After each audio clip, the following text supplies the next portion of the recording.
Today's math lesson is multiplying a polynomial by a monomial. To do this, we use distribution. One way to think of distribution is that of distributing candy to each kid that's at your door at Halloween. Each child that's at your door at Halloween is expecting to receive some candy.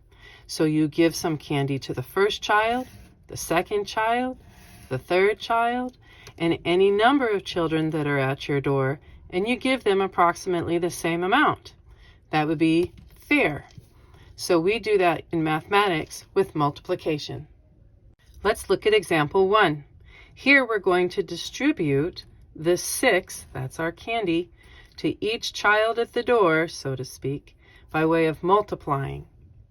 Here you see that each term that's in the parentheses, each kid at the door, is being multiplied by a 6. And then you do your regular multiplication. 6 and 4 makes 24. And again, 6 and 4 still makes 24. And there you go. In our second example, we see that our monomial in front of the parentheses also has a variable. So let's see how to work that in. Again, we multiply the monomial 2s to each of the terms inside of the parentheses.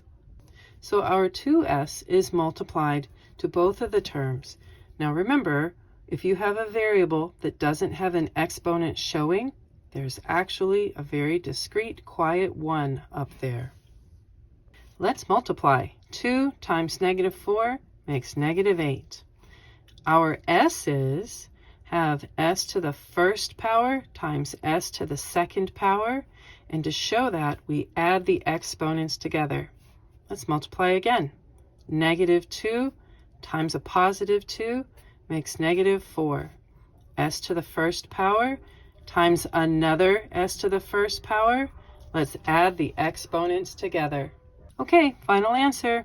-8 s to the third power minus 4 times s to the second power.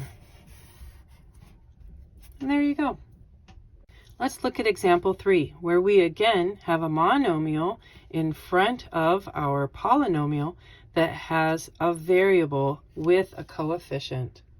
As we set this up, ready to multiply, remember that your variable j that doesn't have a visible exponent right now really has a quiet, discrete exponent of a 1. So let's go and combine our terms. -3 times 1 is still -3. And again, we show when you multiply variables with exponents, you add the exponents together. Our second term, a -3, oops, I forgot a negative, it's right there. -3 times -3 makes +9. I have a variable j with an exponent of 2 plus an exponent of a 1. Let's bring this all together and close it out. -3 j to the 4th power plus 9 j cubed. There you go. In example 4, let's keep practicing multiplying a monomial that has a variable in it to a polynomial. I've multiplied the 4k squared to both of the terms inside of my polynomial. Let's begin the multiplying process to see what we get. 4 times 4, 16. K squared times k squared. Do you remember what to do with your exponents now? I hope so. 4 times 5 gives you 20. With just a k squared, and I don't have any other variables here with the 5. Our final answer, let's clean it up. 16k to the 4th power plus 20k squared. There you go. Our fifth and final example has a monomial without a variable in it. I know you can do this. Let's find out if we can do it right together. So we've got -9 times the -3f squared, and I have -9 times a +6.